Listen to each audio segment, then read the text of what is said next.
आज हम पढ़ने वाले हैं क्लास सेलेक्टर के बारे में। हमने इससे पहले यूनिवर्सल सेलेक्टर और आईडी सेलेक्टर कवर कर लिया था। आज का हमारा टॉपिक है क्लास सेलेक्टर। ठीक है, इसके लिए हम चलते हैं अपने नोटपैड की फाइल पर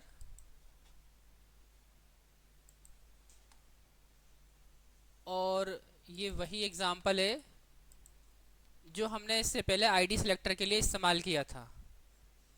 बस यहाँ पर मैंने इसको हेडिंग बनाया हुआ है, अंडरलाइन किया हुआ है, और जैसे कि यहाँ नज़र भी आ रहा है हमारी आउटपुट स्क्रीन पर क्लास सेलेक्टर। ठीक है, और उसके बाद एक पैराग्राफ बनाया हुआ है जिसके अंदर ये सभी चीज़ें लिखी हुई हैं, सब्जेक्ट, और इसी तरीके से दूसरा एक एलिमेंट और इस्तेमाल किया है पैराग्राफ, और जिसके अंदर ये एड्रेस लिखा हुआ है। तो हम यहाँ पर इस क्लास सेलेक्टर को किस तरीके से इस्तेमाल करेंगे इसको देखने वाले हैं। ठीक है, इसके लिए सबसे पहले जो एलिमेंट है उसके ऊपर मैं एक क्लास बना लेता हूँ। ठीक है, जैसे कि मेरे पास ये एक एलिमेंट है, इसी पर हम लगाते हैं। जैसे मैंने लिखा क्लास, जैसे हम आईडी सेलेक्टर के लिए आईडी लिखा करते थे ना, और आईडी का नाम दिया करते थे, इसी तरीके से यहाँ भी आपको लिखना है क्लास, और यहाँ पर इक्वल टू लिखने के बाद क्लास का नेम, जैसे कि मैंने नाम दे दिया इंट्रो। ठीक है, और मैंने यहाँ पर एक क्लास का नाम दिया हुआ इंट्रो। इसके बाद हम आएंगे अपने हेड सेक्शन के अंदर, स्टाइल टैग के अंदर, और यहाँ पर आप जो भी आपका एलिमेंट है वो एलिमेंट लिखेंगे आप। जैसे कि पैराग्राफ है तो पी, आप सिंपल डॉट भी लगा सकते हैं। अगर आप ये ना भी लिखें तो आप डॉट भी लगा सकते हैं। ठीक है, लेकिन आप इस पर अप्लाई कर रहे हैं तो आप जिस मतलब कहने का मेरा मतलब ये है कि जिस भी एलिमेंट को आप इस्तेमाल कर रहे हैं वो एलिमेंट का नेम यहाँ मेंशन करेंगे और उसके बाद डॉट लगाएंगे आप। ठीक है, इसके बाद करली ब्रैकेट, और यहाँ जो भी आप प्रॉपर्टी अप्लाई करना चाहते हैं सीएसएस, वो प्रॉपर्टी का नेम कोलन उसकी वैल्यू। जैसे कि मैंने लिया colour red, colour colon red, और सेमीकोलन, करली ब्रैकेट क्लोज। ठीक है, इसके बाद देखते हैं क्या असर होता है इस पर। कोई असर नहीं हुआ इस पर, कुछ मिस्टेक हो गया।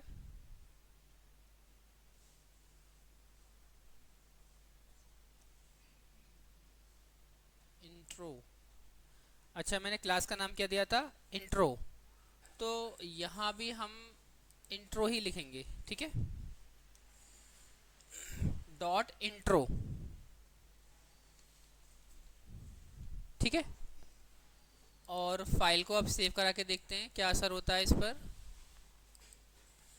देखेंगे हमारा जो ये कंटेंट था वो क्या है, उसका कलर रेड हो गया है ना, क्योंकि हमने जो अप्लाई किया इस क्लास के ऊपर अप्लाई किया था और जिसका पार्ट ये है।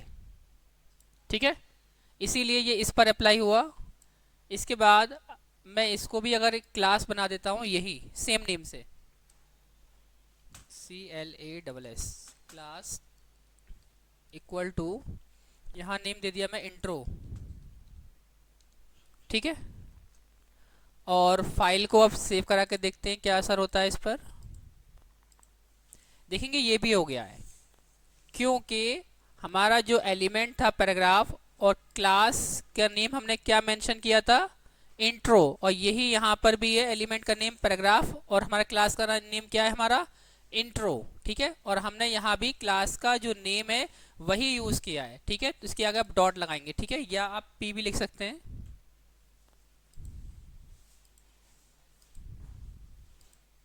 देखेंगे कोई असर नहीं होगा, मतलब आप इस तरीके से भी लिख सकते हैं, या अगर आप एलिमेंट का नेम नहीं लिखना चाहते तो आप खाली सिंपल डॉट भी लगा सकते हैं। ठीक है, तब भी रिजल्ट सेम ही रहेगा।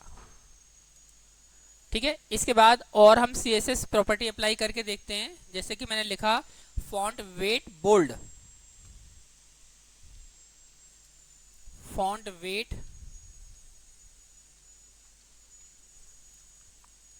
कोलन बोल्ड और सेमीकोलन। देखते हैं क्या असर होता है इस पर।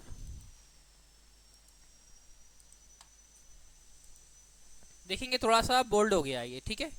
इसी तरीके से बैकग्राउंड कलर हम चेंज करना चाहें तो हम बैकग्राउंड कलर भी चेंज कर सकते हैं,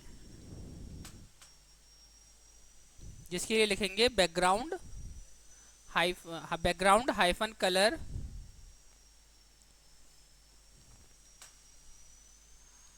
background hyphen colour colon yellow,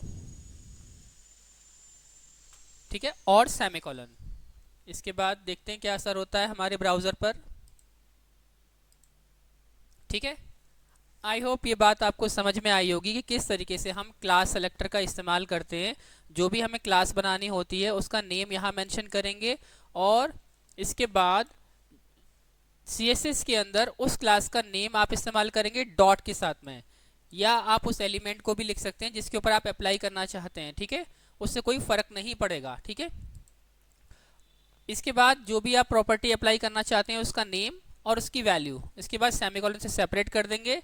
इसी तरीके से जो भी आप अप्लाई करना चाहते हैं प्रॉपर्टी, उसकी वैल्यू, इसी तरीके से यहाँ भी, ठीक है। तो जो भी आप CSS अप्लाई करना चाहते हैं आप उसकी प्रॉपर्टी और उसकी वैल्यू मेंशन करते जाएंगे सेमीकोलन के साथ सेपरेट सेपरेट कर करके, तो वो हमारा यहाँ ब्राउज़र पर नज़र भी आएगा, ठीक है। आई होप सभी को क्लास सेलेक्टर किस तरीके से हम यूज़ करते हैं सभी को समझ में आया होगा।